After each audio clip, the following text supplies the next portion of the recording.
Hey everybody, I'm Christopher Green, and you're tuning into AMTV, Alternative Media Television. It is, of course, Monday, November 24th, 2014, the week of Thanksgiving. And boy, is there about to be riots in the streets.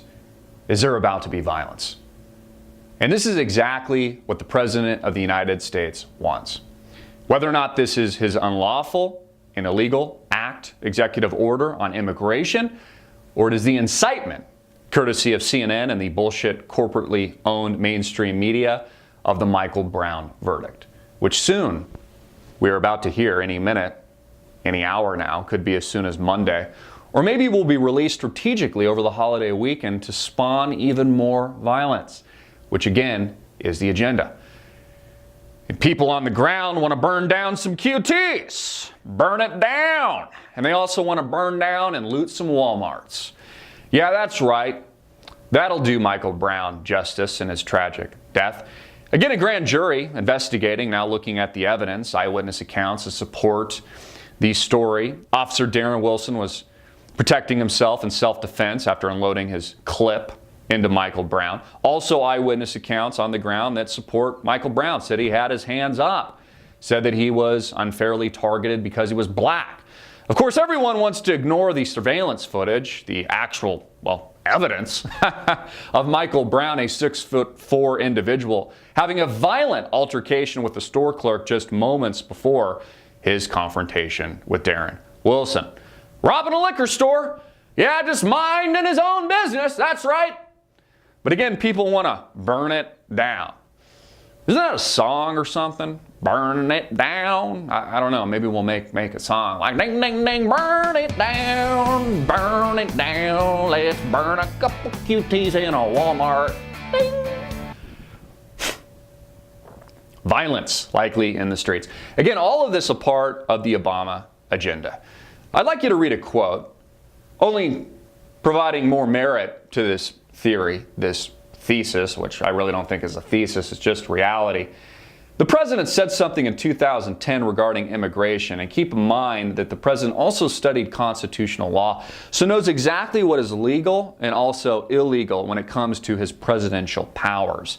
You know, bypassing Congress repeatedly, the war president that the president is in Iraq and Syria, continuing and starting even new Bush-era wars. That guy, you know, the hope and changer that had the support of Oprah Winfrey, the heiress of a billionaire empire in the OWN network. Well, here's a direct quote from the president in 2010 during his second term. Quote, "I am president. I am not king. I cannot do these things just by myself. We have a system of government that requires the Congress to work the executive branch to make it happen. I'm committed to making it happen, but I've got to have some partners to do it. The main thing we have to do to stop deportations is to change the laws. The most important thing that we can do is to change the law, because the way the system works, again, I just want to repeat, I'm president, I'm not a king. If Congress has laws in the books that says that people who are here, who are not documented, have to be deported, then I can exercise some flexibility in terms of where we deploy our resources to focus on people who are really causing problems, as opposed to families who are just trying to work and support themselves.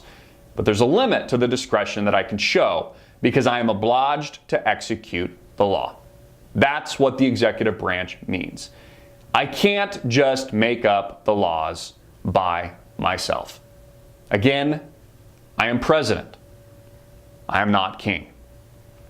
You see, the president clearly knows that his immigration actions are illegal. He clearly knows that as a byproduct of the Michael Brown verdict, at this rate anyway it goes, whether or not the evidence supports Darren Wilson and the grand jury says he's innocent or they indict him, really doesn't matter. The agenda is to split and divide and conquer the American people. Again, destroy any unity that the American people once had. It's the same reason why Obama is destroying the borders. If you open up the borders to everybody, whether or not it's Mexico or any other country, it destroys our unity, it destroys our culture, it destroys our bond, it destroys our very strength. We become the United States of New World Order. And that's exactly what the intention is. So it should be really interesting to see what the verdict is, how this Michael Brown and where this Michael Brown verdict goes. But I think it results in one thing, and one thing that the president wants: violence, riots, and division in the United States. It's exactly why he's likened himself and Trayvon Martin to one of his children, as if it could have been one of his sons. It's why he continues to put his foot in the mouth. It's why he continues to bypass constitutional law, something he studied and knows very well. It's exactly why a political cartoon showed a Caucasian family sitting having Thanksgiving with a illegal family climbing up the window and just pushing themselves into their living room. And people thought that that was racist, even though it's kind of actually the truth. Again, division is the agenda. Separation is the agenda, and ushering in the New World Order, as was always the intent and the intention. This is why we had the 2008 financial collapse. This is why there has been trillions of dollars worth of bailouts. This is why there are still 0% interest rates today. Even after the pseudo, what they call end of QE, the rest of the world is cutting rates. Notice how the global banking system is all in on the same scam. Because again, this is about ushering in a global system. And it starts with destroying the American people, the very fabric of our nation. Too busy downloading the latest cool app on their iPhones. I'm Christopher Green. Get this out everywhere, make it viral, hard-hitting it in your face, and click the link below to support our sponsor.